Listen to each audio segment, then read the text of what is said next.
The winter of 1944 was bitter and unforgiving on the Western Front.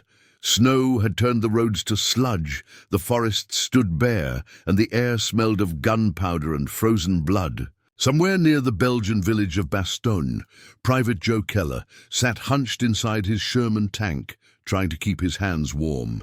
The war had already taken too many friends from him, and he wasn't sure if he'd be next. But there was something different now, something quietly powerful hidden within the steel belly of their tank that the Germans had no clue about.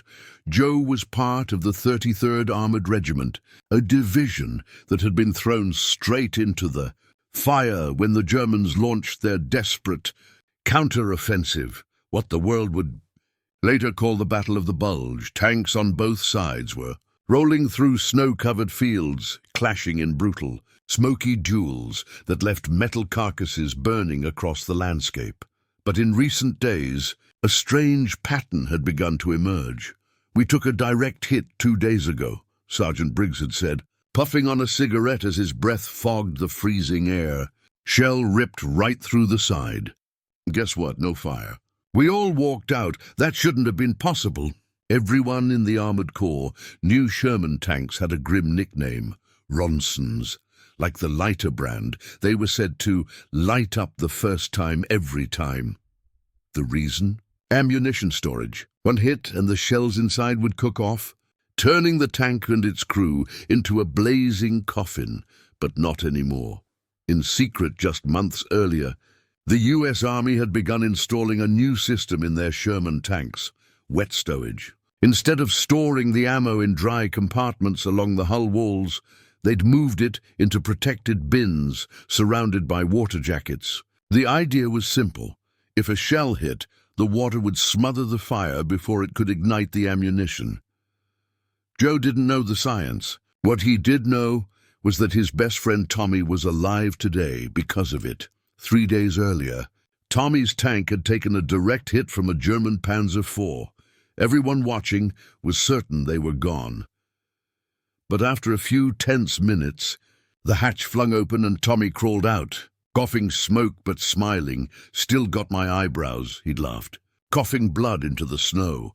Back on the German side, things were different. Wehrmacht commanders had spent months studying American tanks. They believed the Sherman's biggest weakness was its flammability, and they planned their anti-tank tactics around it. They knew that one well-placed shot could knock out a crew permanently, so when the newer Shermans kept surviving hits and rolling back into the fight, the Germans were rattled.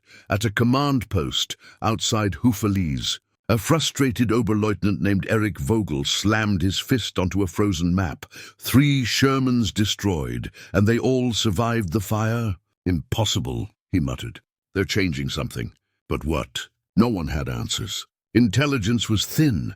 The Allies were adapting faster than expected. German confidence in their armor was slowly cracking. Meanwhile, inside his tank, Joe listened to the rattling engine and the distant rumble of artillery. His commander was quiet, staring through the periscope as they rolled forward, smoke curling on the horizon. Joe's stomach twisted with anxiety. Every battle was a coin toss, but he felt safer than he ever had before. No one told them much about the wet stowage system. It was considered classified enough.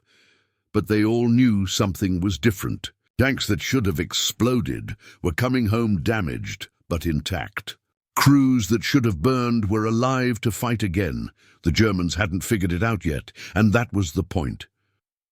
Joe looked around at his crew, sweaty despite the cold, eyes hard, mouths tight. They were heading toward another skirmish, maybe their last. But somewhere deep down, there was a quiet sense of advantage. A secret weapon, not of firepower or armor, but of survival. And as the trees thinned and the fields opened up, Joe braced himself.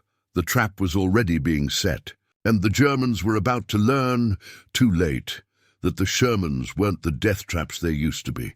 Not anymore. The fields ahead were nothing but a sea of white, broken by the black skeletons of ruined barns and the occasional smoking wreck. Joe's tank, nicknamed Lucky Betty, rolled slowly forward, its tracks crunching over frozen mud and shattered shell casings. Every now and then, the turret would swivel as the gunner scanned for movement. It wasn't paranoia, it was survival. Inside, the crew kept their voices low. Tension hung thick, like the stale smell of oil and old sweat inside the cramped metal shell. Sergeant Briggs, the tank commander, never took his eyes off the scope. His instincts had saved them before, and no one questioned him, not even when his orders felt more like guesses. "Eyes up," he muttered. "Something's off." Joe didn't argue. Something was off. The quiet felt wrong, like the land itself was holding its breath. They were approaching a small village that had changed hands 3 times in the past week. Last the intel said, the Germans had pulled back, but that was the thing about German troops in the Ardennes. They didn't always follow the script, especially not now, when desperation was in their blood, and they still believed they could turn the tide. Suddenly, a crack like thunder split the air, and a shell slammed into the ground just 10 feet from Lucky Betty's right side. Dirt and snow exploded upward, pelting the tank like hail. The entire crew jerked inside, heads slamming against steel. "Ambush! Right flank!" Briggs barked. "Turret, rotate! Joe, keep us moving!" Zigzag pattern. Joe threw the controls hard, jerking the tank into a lurching side-slide as another shell screamed overhead. This one struck a ruined farmhouse just ahead, bursting it into a hail of fire and shattered wood. The village wasn't abandoned. It was crawling with enemy armor through the periscope. Briggs saw them, 2 Panzer IVs, camouflaged behind snow-dusted rubble, their barrels already turning. "Target the right one," Briggs yelled. "Loader, AP, now!" The gunner swiveled, lining up the shot. The loader slammed an armor-piercing round into place. "Fire!" The shell blasted from the barrel with a deafening roar, striking the first Panzer dead on. Sparks flew, but the German tank didn't explode. Instead, it jerked back, damaged but still alive. Again. "Same spot!" Before they could reload, the Panzer returned fire. Joe barely had time to react as the shell struck their lower hull with a gut-punching clang.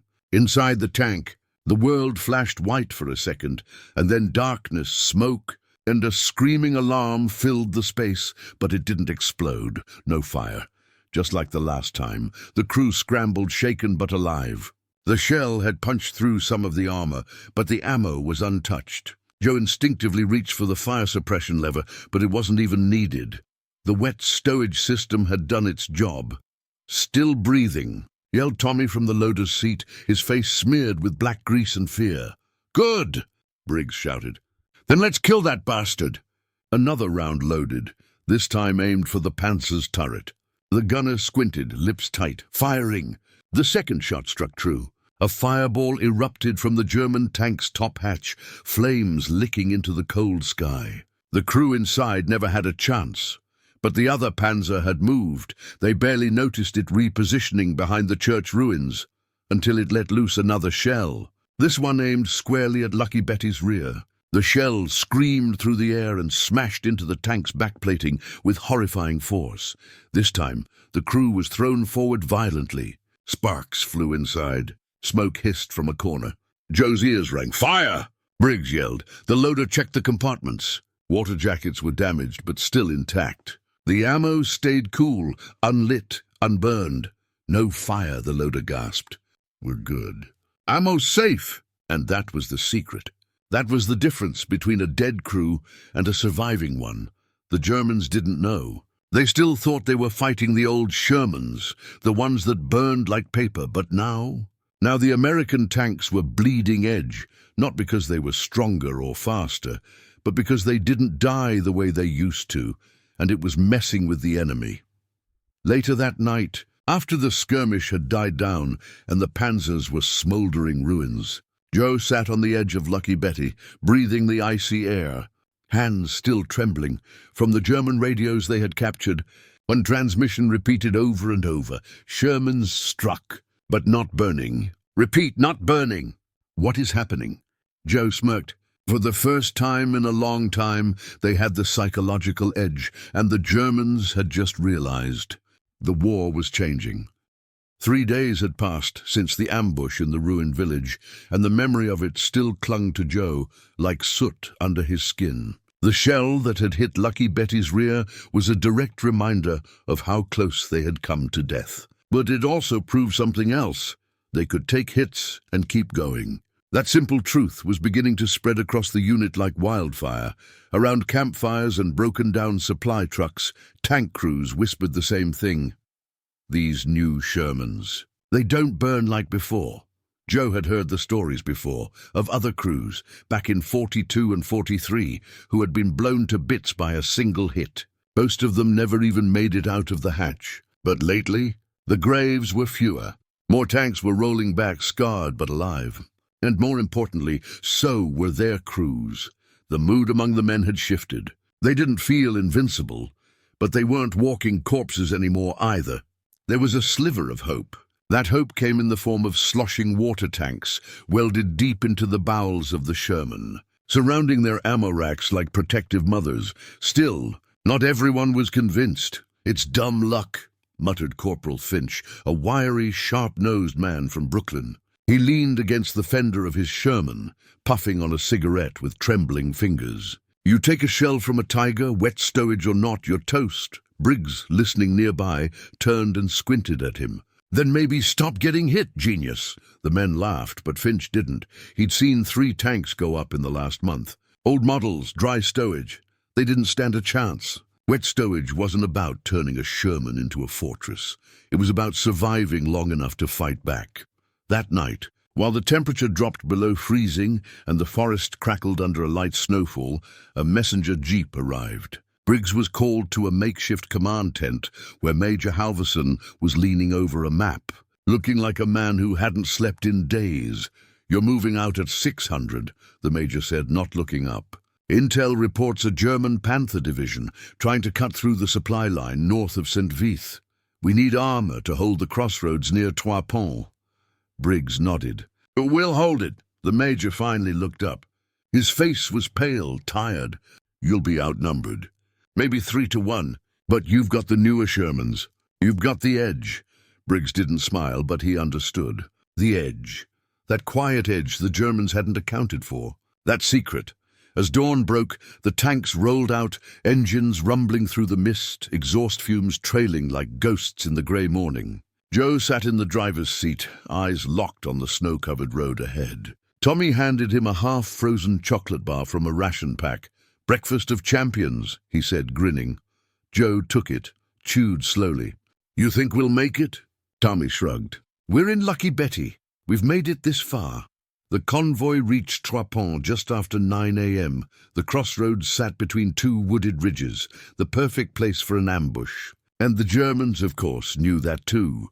By noon, the first shots rang out. A panther, painted in white camo, rolled out from behind a burned-out chapel and opened fire. One of the lead Shermans took a hit square to the turret. The impact sent a shockwave down the line, but then, miraculously, the crew bailed out, alive, smoke trailing from the hatch but no explosion. Again, no fire. Joe's heart pounded. They were right. It was happening again. Another crew saved by the system nobody talked about. But the Germans noticed. They watched with disbelief as men climbed out of tanks that should have been their coffins. A second Panther fired. Another Sherman struck. Same result. The German radio chatter buzzed nervously, picked up by Allied intercepts. Panzer shells ineffective. Shermans absorbing hits. Ammunition not igniting. Briggs barked orders. "Gunner, traverse left. Take out that Panther near the church." Tommy loaded the shell, hands moving fast despite the cold. The gunner lined up. "Fire!" The shell roared and struck true. The Panther's turret blew off in a burst of fire and smoke. Joe kept the tank moving, weaving through smoke, dodging debris. He felt alive, terrified, yes, but not doomed. For once, they had room to breathe in the fight. Not because they were invulnerable, but because they were no longer guaranteed to die. By late afternoon, the crossroads were secure. 4 German tanks destroyed, 2 Shermans disabled.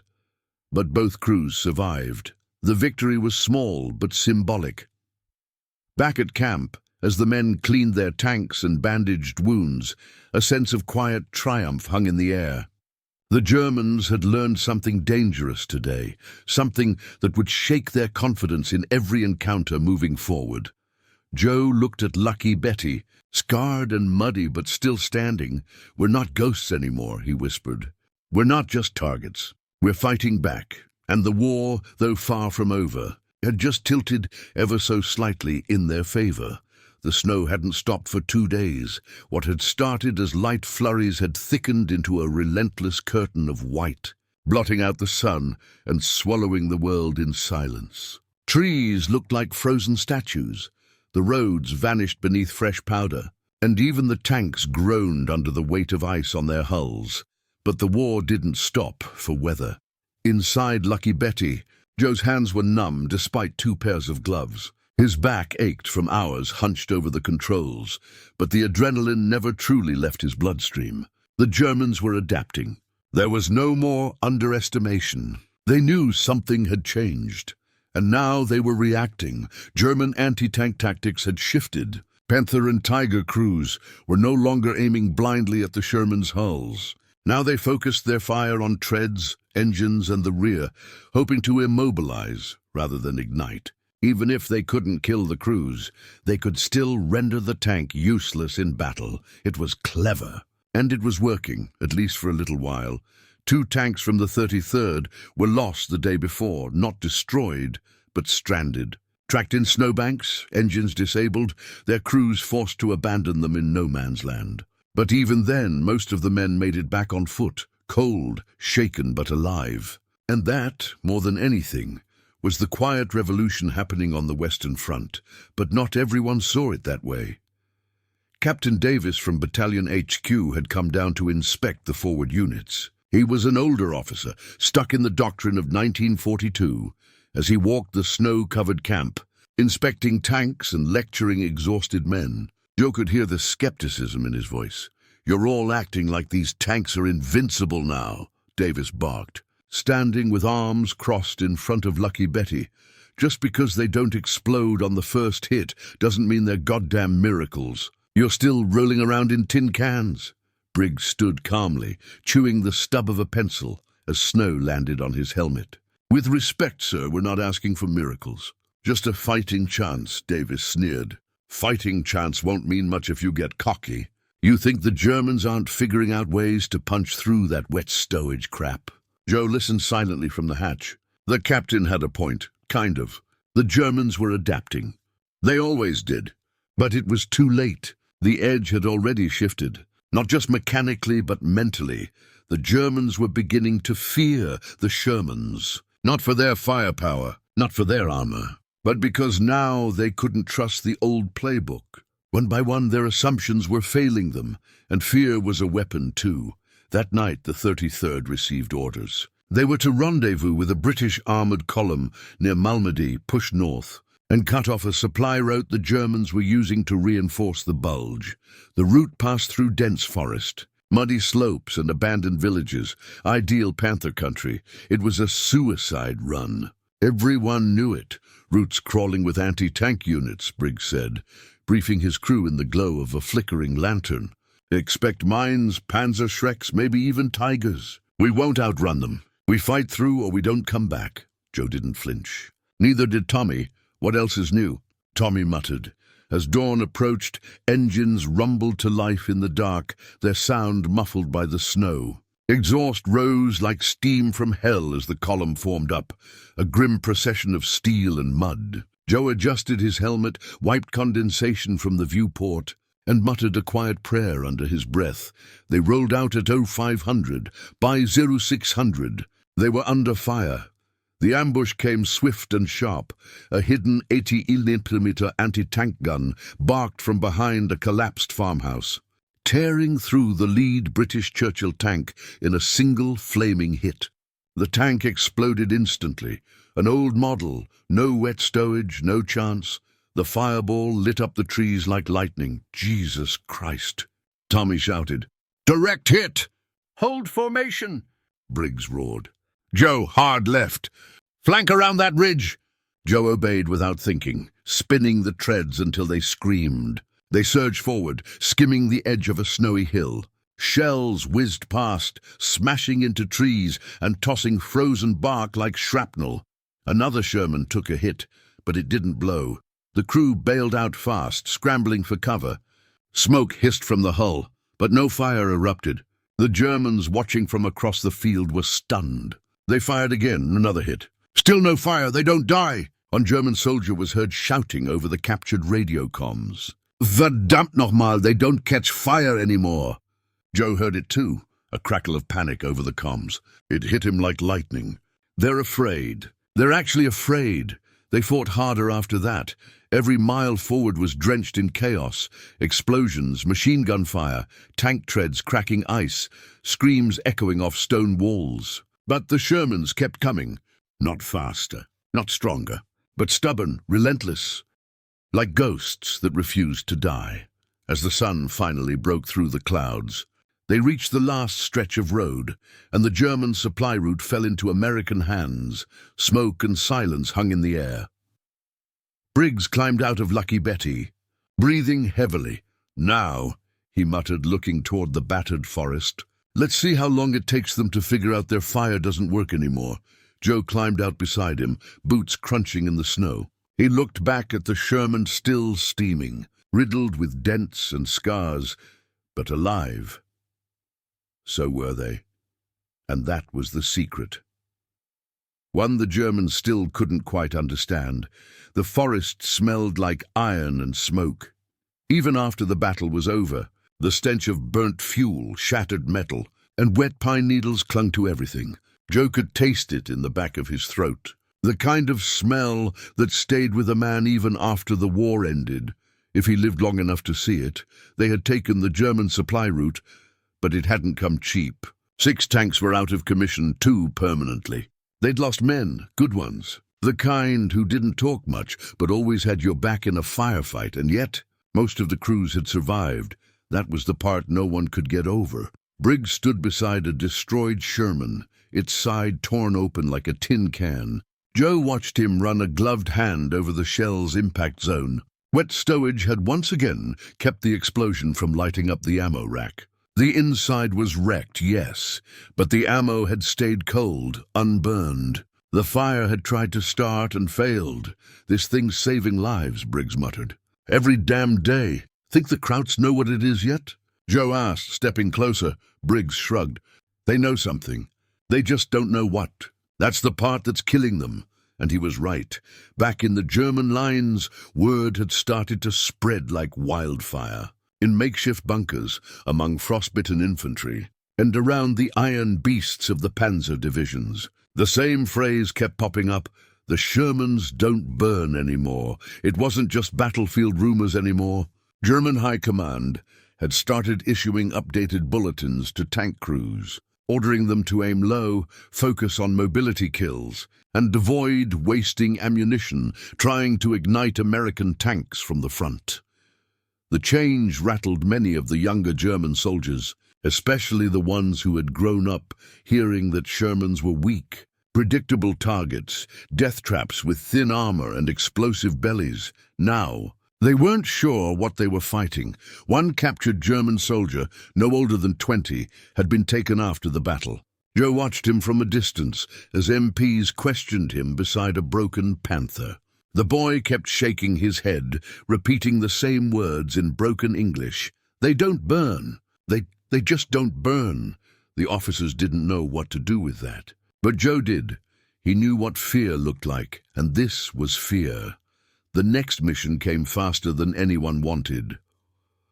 Word arrived that the Germans were planning a counter-offensive near La Glaise, a small village tucked into a deep valley. Intelligence believed they were massing tanks, possibly even Tigers. The Allies needed to choke it off before it grew into something worse. Another damn meat grinder, Tommy muttered. Kicking snow off the treads of Lucky Betty. Better to be in the grinder than under it, Joe replied. The convoy rolled out again, silent and grim. Each man knew what they were heading into. They weren't chasing glory. They were just trying to end something before it got worse. By the time they reached the outskirts of La Glaise, the village was already burning. The air was thick with smoke and gunpowder. and the distant thunder of tank fire echoed through the hills. Then came the sound they all dreaded, a heavy, slow clanking. Joe froze at the controls. "Tiger," Briggs whispered, staring through his binoculars. "Goddamn tiger eye." It emerged from between two stone houses like a monster out of hell, massive, angular, with a gun barrel like a tree trunk. Its turret turned with mechanical calm, scanning the battlefield with cold precision. A Tiger wasn't just a tank, it was a statement, and every Sherman crew knew they were never supposed to fight one head-on. "They see us?" Tommy asked, voice tight. "Not yet," Briggs said. "Let's keep it that way." They tried to flank, moving through a narrow alley lined with collapsed buildings. Every window could hide a bazooka. Every shadow could be death, and then it happened. A deafening crack, and the world shifted sideways. Joe's head slammed against the metal frame as Lucky Betty jolted violently. A shell had hit their side. The right tread was gone. Smoke filled the cabin. The lights flickered. "Hit! Right side!" Briggs shouted. "Status?" Engines still running. "Tread's busted! No fire!" Joe called back. Everyone paused, waiting for the heat, the fire, the chaos that usually followed. But it never came. Again. They were shaken, half blind from the smoke, but alive. Briggs didn't wait. "Everyone out! Defensive positions. Get that 50 up top ready!" They scrambled from the tank, turning it into a fixed gun nest. Joe manned the top-mounted machine gun, scanning for infantry. Tommy was reloading rounds from the side, yelling about angles and cover, and then, through the smoke, they saw the Tiger again, barrel turning toward them like a finger of death. Joe's heart stopped, but before the shot came, a thunderous boom ripped across the field, and the Tiger's turret jerked violently. An American Pershing had arrived. Bigger, meaner, and perfectly timed. It fired again, and this time the Tiger went still. Flames licked out from the hatch. A black pillar of smoke rose above the village. Joe leaned back, breath fogging in the air. His hands trembled. They'd survived again, because of a secret no one talked about. A quiet little system that drowned fire before it could take their lives. And now even the Tigers were learning. These Shermans didn't die easy anymore. The village of La Glaise had been reduced to smoldering rubble. Black smoke twisted into the grey sky like dying screams, rising above shattered rooftops and snow that was now stained red and black. Joe sat on a broken stone wall, helmet off, steam rising from his sweat-drenched hair. He stared at Lucky Betty, her right tread torn apart, her flank dented from the Tiger's hit, but still standing, still alive. All around him, tank crews moved with a quiet urgency, putting out fires, checking fuel lines, and counting the dead. There was no cheering, no celebration. Victory here tasted like burnt oil and frozen blood. Briggs stood nearby, his face smudged with soot, flipping through a field notebook. He looked older than yesterday, a little more tired, a little more hollow. Joe glanced at him. How many did we lose?" 7 tanks, Briggs replied, without looking up. 4 destroyed, 3 out of action. And the crews?" He hesitated. 2 full crews lost. Everyone else made it. Joe nodded slowly. "That shouldn't have been possible. A few months ago, a single Tiger hit would have killed an entire Sherman crew without question. But now, even with direct hits, most of the men were walking away. The Germans couldn't figure it out, and it was driving them mad. Later that night, under a makeshift tarp held up by scrap metal and ration crates, the men gathered around a fire burning low with damp wood. They barely spoke, just passed a flask around in silence. Tommy finally broke it. "You know," he muttered, eyes on the flickering flames, "it used to be that if your tank got hit, you didn't even think about living. You just prayed it was quick." A few heads nodded. "Now," he continued, "it's like we get a second chance. Every time. Like the tank says, 'Not today.'" Briggs looked at him across the fire. "Not luck, not fate, design," Joe added. "They put water where fire used to live. That's the whole damn difference." None of them really understood the full mechanics of wet stowage. But they didn't need to. All they knew was that something invisible, something unheard of in 1942, was now standing between them and a fiery death. That invisible edge was winning the war one saved, crew at a time. The next morning brought fresh orders and something unexpected. A British liaison officer named Lieutenant Carson arrived at the outpost. Clean uniform, polished boots. Sounded like a man who'd never seen mud, though his eyes said otherwise. He asked to speak to Briggs privately. After a long conversation in hushed tones, Briggs gathered the crew together and dropped the news. "We've been selected for a joint demonstration," he said. Tommy squinted. "A what?" "High Command wants to show the brass what these new Shermans can do," Briggs explained. "They're pulling in commanders from across the front, American, British, even some damn French, and they want a real-time test. Controlled conditions. Live fire, cameras, the works." Joe raised an eyebrow. "You mean they want us to let someone shoot at us?" "Sort of," Briggs said with a thin smile. "They'll fire near us, not at us. Just enough to show how the ammo doesn't blow. Our tank's one of the few with enough hits and scars to prove the point." Tommy looked around the group. "So, we're proof now?" "Walking proof," Briggs nodded. "The brass are finally listening. They want to know what's changed, and we're gonna show them." 2 days later, the demonstration was held outside a small clearing near Habumont, behind Allied lines. Dozens of officers stood watching from the safety of a bunker dug into the hill. Cameras rolled. Generals leaned on walking sticks. Journalists scribbled notes. Joe sat back in Lucky Betty, engine idling, while a British Firefly parked next to them. They'd already briefed the crews. No real danger. Just controlled shots near old wrecks, comparisons of ammo stowage designs. But Joe still felt his heart pounding in his chest. "Funny," Tommy said in the loader's seat, "how we used to be cannon fodder. And now we're the poster boys for survival. A nearby tank fired at a gutted Sherman with dry stowage. The shell struck its side, and within seconds flames erupted from the hatch. Ammo cooked off. Fire roared skyward. Then it was Lucky Betty's turn. A controlled shell struck near her side, a spot already damaged. The impact echoed through the clearing. No fire, no explosion, just steam hissing from the snow. One of the officers, a British general, turned to his aide. "I say," he muttered, "if every Sherman had that system in 42, this war might have ended a year earlier." Joe heard that through the comms and allowed himself a rare smirk. After the demonstration, as the officers applauded and the journalists scribbled faster, Briggs stepped down from the tank, approached the viewing area, and said just one sentence. "You've all been asking how the hell we're still alive." He nodded at Lucky Betty behind him. "Well, now you know." The news traveled faster than bullets.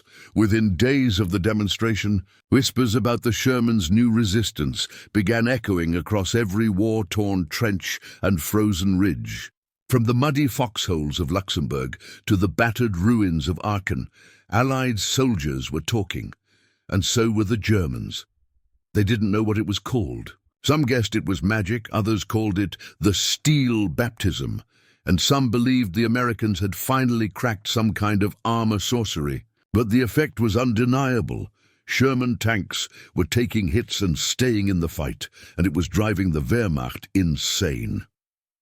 Inside a bunker near the Siegfried Line, General Kurt Meisel slammed his fist against a wooden table, knocking over a half-empty cup of black coffee.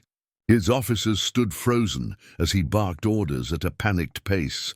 "Find out what has changed," he shouted. "If it's new plating, I want samples. If it's chemicals, I want names. These American tanks are cheating death, and I want it undone." No one dared correct him. The truth was even worse than he imagined. It wasn't the plating. It wasn't chemicals. It wasn't some top-secret super armor. It was water. The one thing the Germans had never taken seriously. A quiet, almost laughable solution. Until now, back at the Allied camp, Joe and the rest of the 33rd were finally given a brief window of rest. The skies were clear, the cold still sharp, but for once they had hot food and a chance to breathe without gunfire filling their ears. Joe sat on a crate outside the tank, scraping mud off his boots. Tommy was beside him, tossing pebbles at a rusty helmet half buried in the snow. "You think they'll pull us back for good?" Tommy asked, voice tired but hopeful. Joe shook his head. "Not a chance. After that show and tell for the brass, we're the Golden Boys now. They'll want us back on the front line. We're not just fighting anymore. We're selling hope, Tommy chuckled grimly. Ain't that something? Imagine telling that to the poor bastard in a Sherman 2 years ago. Just then, Briggs stepped out of the field tent, holding a fresh set of orders. His face said it all. No rest, no real break. The war didn't care about hope. The war just needed men who could survive long enough to keep pushing forward. We're moving out tomorrow, he said flatly. Operation Shadowline. Classified route. Deep push into enemy-held forest. Night up, Joe stood. How deep? Briggs handed him the folder. Deep enough that HQ doesn't expect us to come back in one piece. They all went quiet. No one said it, but they all felt it. This wasn't a mission. It was a test. High Command wanted to know just how far the Shermans and their wet stowage systems could go. Could they withstand extended combat without bursting into flames? Could they outlast ambush after ambush? They were about to find out. The next night, the forest was unnervingly still. The operation kicked off at 0200. A convoy of 12 Sherman tanks, including Lucky Betty, crept through narrow trails hidden beneath towering pines and skeletal branches. Snow muffled their movement. Even the engines sounded cautious, but deep in the woods the Germans were waiting. They'd gotten smarter. No more reckless frontal assaults. No more predictable tiger placements. This time they were hunting in silence, with mines, Panzerschrecks, and hidden artillery units buried deep behind natural camouflage, and they were targeting the one thing they believed hadn't changed: the men inside the machines. At Erb 337, the first mine went off. The lead Sherman flipped sideways, a wheel of fire spinning into the trees. But the crew scrambled out. 3 injured, 1 unconscious, none dead. Wet stowage again, the radio cracked. This is Falcon 1, we're under heavy attack. Ambush, they're coming from the North Ridge. Joe gritted his teeth and pushed the throttle. Lucky Betty surged forward, the barrel aimed at the ridge. Light flashed. Trees exploded. Gunfire echoed like thunder beneath the canopy. Then an eerie sound cut through it all. A German voice, loud and clear over a field megaphone. We know your trick. Water does not save cowards. Tommy flinched. What the hell? The voice kept taunting. You may not burn, but you still bleed. Then another explosion, a trap. The Germans had rigged a massive fuel truck near the trail. They detonated it as a Sherman passed, turning the forest into a temporary inferno. The shockwave rocked Lucky Betty. Flames danced just meters away, but the tank held. Inside, the water jackets hissed under pressure, steam rising from the ammo racks. But again, no fire. Briggs looked around. Still intact? Joe nodded. Still rolling. Briggs's voice was a growl. Then let's show them what a fireproof ghost can do. They charged straight into the ambush zone, firing at muzzle flashes, targeting the source of the megaphone. Machine gun fire poured out of the turret like lightning from heaven. Moments later they found the source, a German half-track with loudspeakers and 2 radio operators. They didn't live long enough to send another message. As the smoke cleared and the ridge fell silent, Joe breathed heavily, eyes scanning the burning forest. He realized something strange. The Germans weren't angry anymore. They were scared, not just of the Shermans, but of the men who refused to burn. The forest never forgot. Even after the gunfire stopped and the snow settled on the charred remains of the ambush, a strange silence blanketed the woods. Not peace, but the kind of silence that follows something terrible. Joe stood beside Lucky Betty, her hull blackened with soot, streaked with frozen mud, and pockmarked with fresh shrapnel scars. Yet somehow, impossibly, she was still standing. They had survived again, but it hadn't come without a price. 3 Shermans had been destroyed during Operation Shadowline. Though the wet stowage had done its job, one crew never made it out, hit with a Panzerschreck before they could open the hatch. Another tank flipped after running over a disguised trench, trapping the crew inside for hours before they were rescued. Frostbite took 2 men. Veer nearly took more. Still, the mission was a success. The German ambush unit was shattered, their supply lines severed, and their morale, what little remained, cracked like ice under tank treads. But Joe couldn't feel victorious. Back at camp, Medics tended to wounded crews. Bodies were lined under grey tarps. Briggs stood near the command tent, arms crossed, watching the sky like he was waiting for the clouds to apologize. Tommy sat quietly beside Lucky Betty, running his hand along the side of the turret. "You ever think maybe the tank's alive?" he asked without looking up. Joe frowned. "Come again?" "I don't know. Just feels like it. Like she's watching out for us. We've taken hits that should have killed us twice over. And somehow we're still here. Ain't just water doing that," Joe chuckled, but there wasn't much humor in it. "If she is alive, she's probably just as tired as we are." But deep down, he understood. Lucky Betty had become more than a machine. She was a shelter, a weapon, and a witness. She had taken them through fire and death and brought them back. And the secret hidden inside her, the one that saved so many lives, had finally shifted the course of the war. And the enemy knew it. A week later, High Command issued a formal directive. All future Sherman tanks were to be outfitted with wet stowage by default. No exceptions. Field engineers were ordered to retrofit any remaining dry stowage units still in circulation. Crews that resisted the new design were overruled. Too many lives had been saved to ignore it any longer. The 33rd was honored in a small, private ceremony. No medals, no marching bands, just a handshake from a general and a few stiff words that couldn't quite capture what they had done. Briggs didn't even attend. He said he didn't need to be thanked for surviving. Instead, the recognition came in more subtle ways. Other crews now asked to be assigned to Shermans with wet stowage. Rumors of ghost tanks, Shermans that wouldn't burn, spread across Europe like legend. Some German units began retreating at the sight of Sherman squadrons, convinced they were facing some new Allied superweapon. But the truth wasn't flashy, it wasn't glamorous. It was just water. Water in the right place. Water that smothered fire. Water that gave men a fighting chance.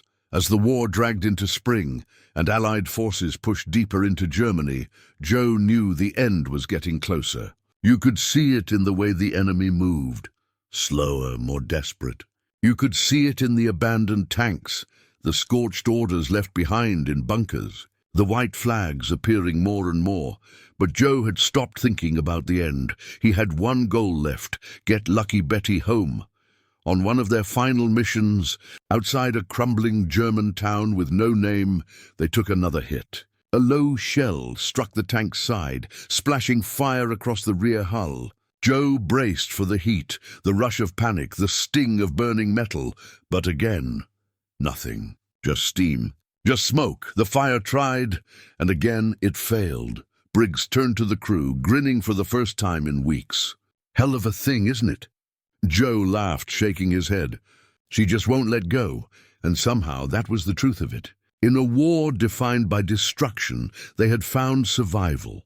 Not in brute strength, not in faster guns or thicker armor, but in something as simple and overlooked as water. They weren't the strongest tanks. They weren't the fastest, but they endured, and in the end, endurance was what won wars. Months later, after Germany's surrender, Joe stood beside Lucky Betty one last time. She was being shipped back, not scrapped, not melted down, preserved. A museum had requested her, and calling her a veteran tank with historical significance. Joe placed a hand on her side. "You did good," he whispered. "Better than any of us deserved." Tommy stood nearby, suitcase in hand, civilian clothes on for the first time in years. "You ready to go home?" Joe nodded, eyes still on the tank. "Yeah," he said. "I think she already got us there. The war was over." But the secret inside the Sherman, the water that defied fire, the quiet innovation that saved thousands, would never be forgotten. It wasn't flashy. It wasn't famous. But it turned death traps into survivors, and in the cold, burning madness of World War II, that changed everything.